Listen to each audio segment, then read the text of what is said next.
Hello friends, welcome to Ramesh TNPSC academy. இன்றைக்கி நம்ம தமிழ் இலக்கணத்தில் என்ன தலைப்பு பார்க்க இருக்கோம் அப்படின்னு பார்த்திங்கன்னா, ஓரெழுத்து ஒரு மொழி. இந்த தலைப்பு தான் நம்ம பார்க்க இருக்கிறோம்.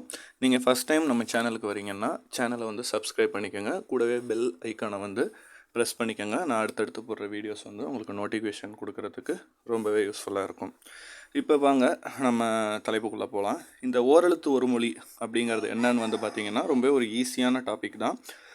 ஒரு கொஷின் பேப்பர்ஸை பொறுத்த வரைக்கும் பார்த்திங்கன்னா, போட்டித் தேர்வுகளில் ஒரு கேள்வி, சம்டைம்ஸ் 2 கேள்வி கூட இதுலேருந்து கேட்பாங்க. அதே சமயம் ரொம்பவே ஈஸியான ஒரு டாபிக் தான். இதில் எப்படி இதெல்லாம் கேள்வி கேட்பாங்கன்னா, பார்த்திங்கன்னா, ஒரு எழுத்தை கொடுத்து அந்த எழுத்துக்கான பொருள் என்ன அப்படின்னும் கேட்க வாய்ப்பு இருக்குது. அல்லது பொறுத்துக்க மாதிரி ஒரு 4 எழுத்துக்களை கொடுத்து அதுக்கான பொருளை மாற்றி கொடுத்து அதை பொறுத்துக மாதிரி கூட கொடுப்பாங்க. ஸோ எப்படி வேணாலும் கேட்கலாம். ஃபஸ்ட்டு ஓரெழுத்து ஒரு மொழி எழுத்துக்களை பார்க்குறதுக்கு முன்னாடி சில தகவல்கள் அதை பற்றி நீங்கள் தெரிஞ்சுக்கணும். இந்த ஓரெழுத்து ஒரு மொழியை பற்றி நீங்கள் தெரிஞ்சுக்கிட்டிங்கன்னா உங்களுக்கு யூஸ்ஃபுல்லாக இருக்கும். ஃபஸ்ட்டு பாருங்கள், தமிழில் ஒரு எழுத்து தனித்து நின்று அவை பொருள் உடையவையாக இருக்கும் பட்சத்தில் அந்த எழுத்துக்களை தான் ஓரெழுத்து ஒரு மொழி அப்படின்னு சொல்கிறாங்க. இப்போ நமக்கு தெரியும், தமிழில் 247 எழுத்துக்கள் இருக்குது. ஆனால் அந்த எல்லா எழுத்துக்களுக்கும் ஒரு பொருள் இருக்கா அப்படின்னு கேட்டால் அது நமக்கு கன்ஃபார்மாக தெரியலை. ஆனால் 42 எழுத்துக்களுக்கு பொருள் இருக்குதுன்னு சொல்லிட்டு யார் சொல்கிறாங்கன்னா, பவணந்தி முனிவர்னு ஒருத்தர் அவர் இயற்றிய நன்னூலுங்கிற ஒரு இலக்கண நூலில் சொல்லியிருக்காரு.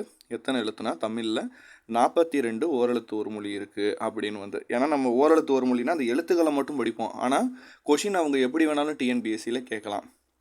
தமிழில் 42 ஓரெழுத்து ஒரு மொழி இருக்குதுன்னு சொன்னது யாருன்னு கேட்பாங்க. ஒருவேளை கேட்டாங்கன்னா அதுவும் ஓரெழுத்து ஒரு மொழிங்கிற தலைப்பில் வர கேள்வி தானே. அது சொன்னது பவணந்தி முனிவர். அவர் எந்த நூலில் சொன்னாங்கன்னா நன்னூல். அது ஒரு என்ன நூலுனா இலக்கண நூல். ஸோ அவங்க எப்படி வேணாலும் கேட்பாங்க. இந்த 42 எழுத்துக்கள்லையும் பார்த்திங்கன்னா மொத்தம் எத்தனை எழுத்துக்கள்னு கூட கேட்கலாம். ஓரெழுத்து ஒரு மொழி எத்தனைன்னு குறிப்பிட்டிருக்காங்கன்னா 42. இந்த 42 எழுத்துக்களை பொறுத்த வரைக்கும் 2 எழுத்து பார்த்திங்கன்னா குறிலில் வரும். மற்ற எல்லாமே பார்த்திங்கன்னா நெடில் தான். இதுவுமே கொஷினில் கேட்க வாய்ப்பு இருக்குது. ஓரெழுத்து ஒரு மொழியில் குறில் எழுத்துக்கள் எத்தனை? 2 தான்.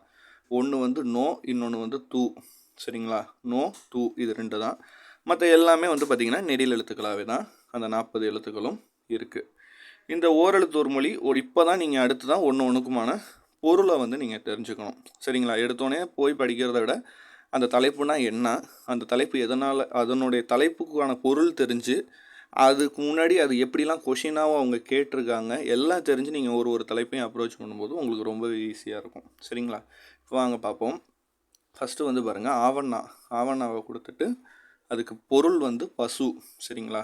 அடுத்து ஈங்கிறது கொடு. இதில் இந்த 42 எழுத்துமே மெமரி பண்ணுமான்னு கேட்டால் அதில் நிறைய எழுத்துக்கள் ரொம்பவே ஈஸியாக இருக்கும். நம்ம இன்னுமே வழக்கத்தில் பயன்படுத்துகிற ஒரு சில வார்த்தைகளாகவே இருக்கும். சரிங்களா? ஆனால் நமக்கு பசுன்னு தெரியும். அதே மாதிரி ஈங்கிறது கொடு, அது வழக்கத்தில் இல்லை.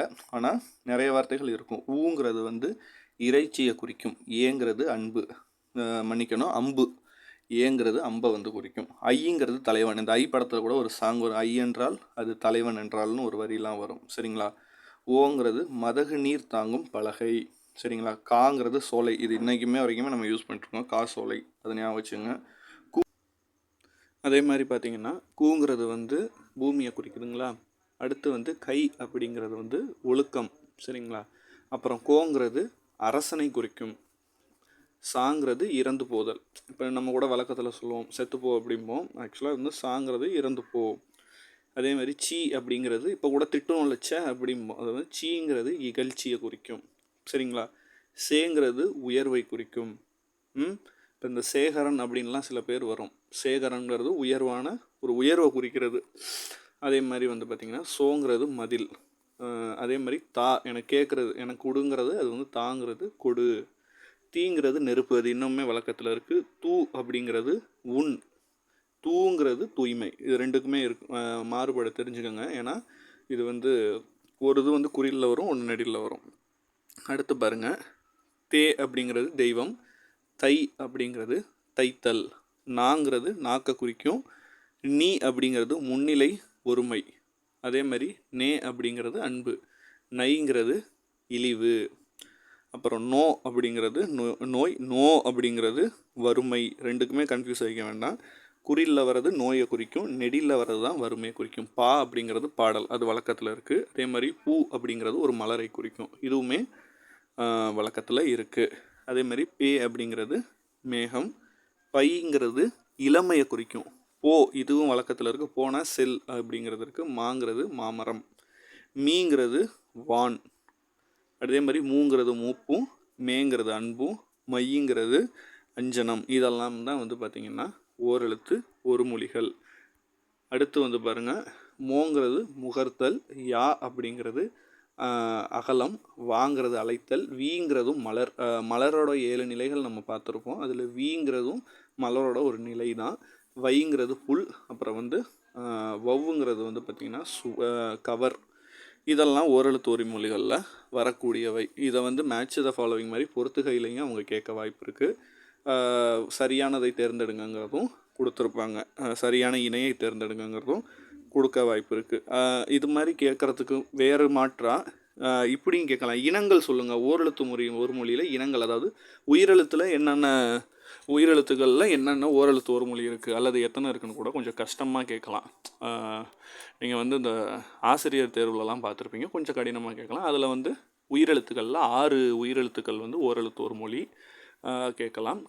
கா வரிசையில் வந்து 4 இருக்குது. காணா வரிசை, சாணா வரிசையில் 4 இருக்குது. தானா வரிசையில் வந்து பார்த்திங்கன்னா அந்த இனங்களில் 6 இருக்குது.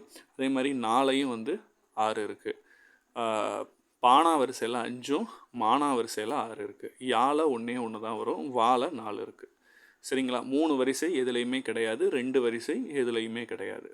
புரியுதுங்களா? ஸோ இதுவுமே நீங்கள் பார்த்துக்கலாம். இதெல்லாம் ஏன் சொல்கிறேன்னா, கொஷின் நாளுக்கு நாள் அவங்க டிஎன்பிஎஸ்சிலாம் வந்து பார்த்திங்கன்னா டஃப்பாக கேட்குறாங்க. அவங்க எப்படி வேணாலும் நம்மளை கேட்கலாம். ஸோ அதுக்கு தகுந்த மாதிரி நம்ம தான் நம்மளை அப்டேட் பண்ணிகிட்டே இருக்கணும். ஸோ இந்த இதோட வந்து பார்த்திங்கன்னா இந்த வீடியோவில் ஓரெழுத்து ஒரு மொழி நம்ம பார்த்துட்டோம், 9வது தலைப்பு. ஸோ நம்ம 9வது தலைப்பு முடிச்சிட்டோம்.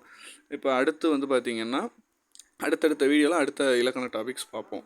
இப்போ உங்களுக்கு யாருக்காச்சும் இந்த பிடிஎஃப் வந்து வேணும் அப்படின்னு நினச்சிங்கன்னா, அதாவது நான் 21 தலைப்புமே, இலக்கண தலைப்பு வந்து பார்த்திங்கன்னா 21 தலைப்புமே நான் வந்து எழுதியிருக்கேன். ஓனாக என் ஹேண்ட் ரைட்டிங்கில் தான் எழுதியிருக்கேன், டிஜிட்டல் அந்த மாதிரி பிரிண்ட் அவுட் மாதிரி இல்லாமல் பிடிஎஃபாக ஓனாக நான் எழுதியிருக்கேன். 21 தலைப்புமே, இலக்கண தலைப்புமே எழுதி உங்களுக்கு ஒரு பிகினராக இருந்தீங்கன்னா உங்களுக்கு ஈஸியாக புரிகிற மாதிரி நான் ரெடி பண்ணியிருக்கேன். இன்கேஸ் உங்களுக்கு இந்த பிடிஎஃப் வேணும் அப்படின்னிங்கன்னா கீழே வந்து பார்த்திங்கன்னா ஜிபே நம்பர் வந்து நான் கொடுத்துருக்கேன் டிஸ்கிரிப்ஷனில், நீங்கள் பை பண்ணிக்கோங்க. அதில் வந்து ஜிபே பண்ணிவிட்டு அந்த ஸ்க்ரீன்ஷாட்டை வந்து நான் ஒரு வாட்ஸ்அப் நம்பர் கொடுத்துருப்பேன், அதுக்கு நீங்கள் சென்ட் பண்ணிங்கன்னா இந்த பிடிஎஃப் வந்து உங்களுக்கு அவைலபிளாக இருக்கும். இதில் இலக்கணம் மட்டும்தான் 21 டாப்பிக்கும் நான் கவர் பண்ணியிருக்கேன். உங்களுக்கு வேறு யாருக்காவது இலக்கியம் உரைநடை வேணாலும் அதுக்கான ப்ராசஸ் போயிட்டுருக்கு. ஸோ கொஞ்சம் ஏன்னா நாளுக்கு நாள் டிஎன்பிசி நம்ம அப்கிரேடாக கேட்குறாங்க. லாஸ்ட் டைம் குரூப் 4 எழுதுனவங்களுக்கு தெரியும், 2024 குரூப் 4 தமிழ் எந்த அளவு அவங்க டெப்த்தாக கேட்டிருந்தாங்கன்னு. ஸோ நம்மளுடைய நோட்ஸை கொஞ்சம் அப்டேட் பண்ண வேண்டிய இது இருக்குது. ஸோ இலக்கணத்தில் அந்தளவு அப்டேட் இருக்குமான்னு கேட்டால் கிடையாது. ஏன்னா இலக்கணம் உங்களுக்கு புரிஞ்சு நீங்கள் படிக்கணும். ஆனால் இலக்கியம் உரைநடையில் அப்படி கிடையாது. அவங்க ரொம்ப ஆழமாக போய் நோட்ஸ் எடுக்கிறாங்க, சிறப்பு புத்தகங்கள்லாம் அவங்க பயன்படுத்துகிறாங்க. ஸோ அதை நம்ம கொஞ்சம் அதிகப்படுத்திக்கிட்டு இருக்கோம். சீக்கிரத்தில் அதுக்கான மெட்டீரியலையுமே நான் ரெடி பண்ணி நம்ம சேனலில் நான் சொல்கிறேன். தொடர்ந்து பாருங்கள், சப்போர்ட் பண்ணுங்கள். நன்றி, வணக்கம்.